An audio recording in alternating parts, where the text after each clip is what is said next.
of the United Kingdom, Keir Starmer, will be on a 2-day visit to India starting from the 8th of October. I appreciate it. Let's do a handshake on the steps here. This will be Starmer's first visit to India after he took on as the Prime Minister and since India and United Kingdom signed the Comprehensive Economic and Trade Agreement this year in July.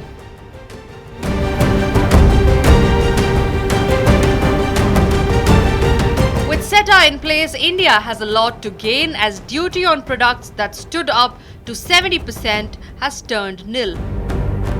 Experts argue that despite gains for both parties, the CETA has seen some teething issues for operationalization. Harsh V. Pant spoke about the importance of the visit as it will aid the operationalization of CETA. For both sides at this point in time, it is important to operationalize the Comprehensive Economic and Trade Agreement that the two sides have signed and that the two nations believe are going to be the most important agreement that India has signed in a long time and the UK has signed in a long time post-Brexit. So I think that operationalization and how some of the sticking points get addressed within that, including the problem with the CBAM and the problem of investments would be something that the two sides would be focusing on because the ambition is huge to double bilateral trade numbers, to ensure that critical sectors in both economies, the labor intensive ones in India, the tech incentive ones from the US, from the UK, get entry into each other's markets, which has been the framework for this agreement. That has to be now operationalized on the ground, and I think the two sides during this visit would be working on this. Apart from that, there will be defense and security, which will be also feature during the talks because that relationship has also grown. Speaking on India's prospects for the India-Middle East economic corridor in a turbulent region, he pressed upon the China factor. See, this is where India has been trying to work very, very closely with its European partners to ensure that the way America has become, American prospects have become uncertain, and the way tariffs have become the main instrument of operation from Washington.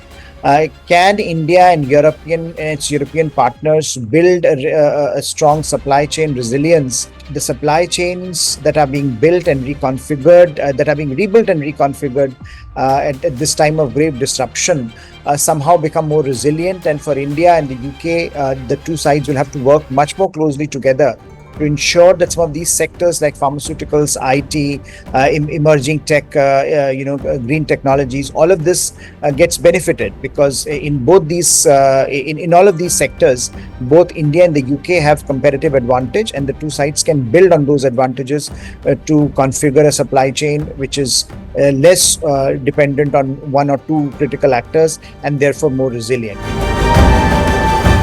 A contentious issue between India and the United Kingdom regarding carbon border adjustment mechanism CBAM is also on the cards. I think this will be one of the more important points of discussion during this visit because that element has not been addressed by the CETA pact, and I think many in India are worried that CBAM can raise costs for critical labor-intensive sectors like steel, like aluminium. And that is going to impact India adversely, Indian exporters adversely in these sectors. So clearly, I think for Indian policymakers, this is going to be a big issue to resolve as India and the UK move forward. As of now, a framework has not emerged to resolve this problem, but the expectation would be that once you have the top leadership in both countries invested in resolving this problem, something or the other should come out. And this visit will perhaps lay the groundwork for that framework to emerge. Professor Madhav Nalapat emphasized the importance of a trade deal for both the nations. That the UK needs a trade deal with India, and India would also welcome a trade deal with the UK. For one thing, it would serve as a wake-up call to the European Union, which is some of whose members are making impossible demands. So the European Union should not fall into a trap of of listening to the members who are making very generous to themselves demands, but they should understand that there has to be a mutually acceptable agreement. So in that context, an India-UK deal is of course very welcome, and I would say that I would strongly urge both governments to conclude that, and I am quite confident under Prime Minister Modi and Prime Minister Keir Starmer this will be done.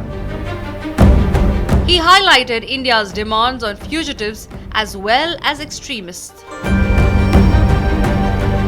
The UK has made a lot of money by serving as a kind of a safe haven for people who are accused of financial fraud.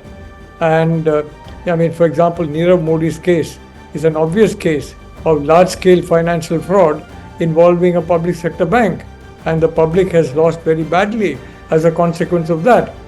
Government has had to bail it out and pay and give a lot of taxpayer money to it, and as a consequence, the taxpayers have to pay more for the sake of basically repaying the banks for the mistake they made in giving loans to Nirav Modi, mistake which they made willingly because some officers were conniving. Now these officers have been punished, but not Nirav Modi. The Khalistanis are a threat to the UK itself, quite frankly. One day, some of them will turn against the UK, and it's a grave risk to the UK. Secondly, it's a grave risk to the reputation of the UK that it serves as a kind of a breeding ground, as it were, for those active in terror networks against friendly democracies, especially the world's most populous country and the world's most populous democracy, therefore, India. So I think the UK needs to be a little more proactive. Canada has been proactive.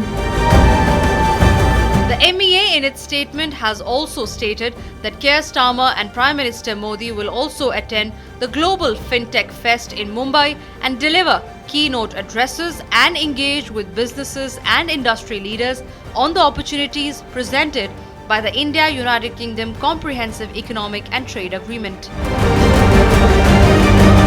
Speaking on how this is one of the most important partnerships, especially for the United Kingdom after Brexit, this is what former diplomat Surendra Kumar had to suggest. We should welcome the visit of the British Prime Minister. It has got several dimensions.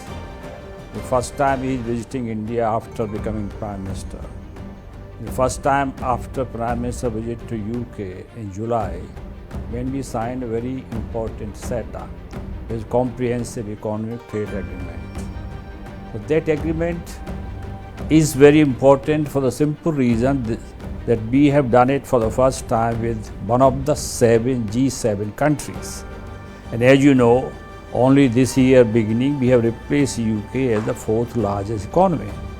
For us to have trade agreement with UK and also terms and conditions of agreement, which could be a template for signing similar agreements with other European countries.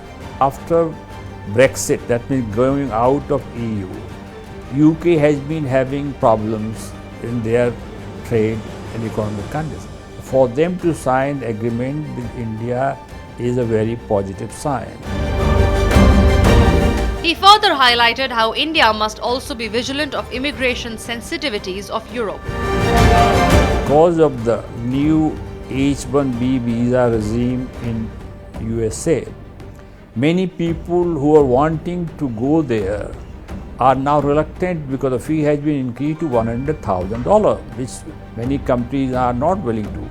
So UK is an alternative that these techies, these technological advanced educated people who are dreaming to go to USA can have alternative to go to UK.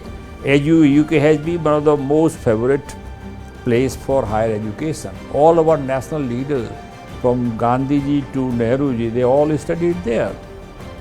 Cambridge and British University, Oxford and London School of Economics, we have huge number of people who have risen in life. The former UK ambassador spoke about how Europe must see India differently now and how India can have a role in the peace process for the Ukraine-Russia war. Keir Starmer's visit to India is an important one. And it's not only just a signal coming from the British, it's a special one, yes, because of the past relationship between India and Great Britain. At the same time, it's a signal from the Europeans, because the Europeans, and this is my word, are rediscovering India, or they are discovering India step by step, because you should never forget, there is a certain, well, the British have a certain past with India, yes, but the other Europeans much less.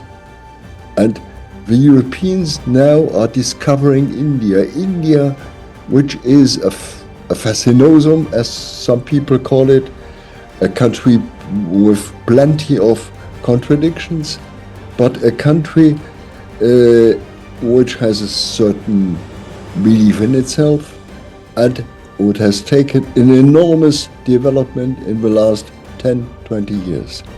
And this is the signal there.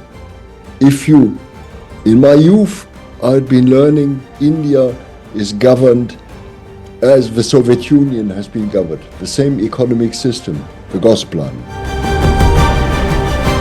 India and United Kingdom with this visit of the UK Prime Minister can write a new chapter in the supply chain reordering of the globe. And hence, what comes out of this 2-day visit would be closely watched.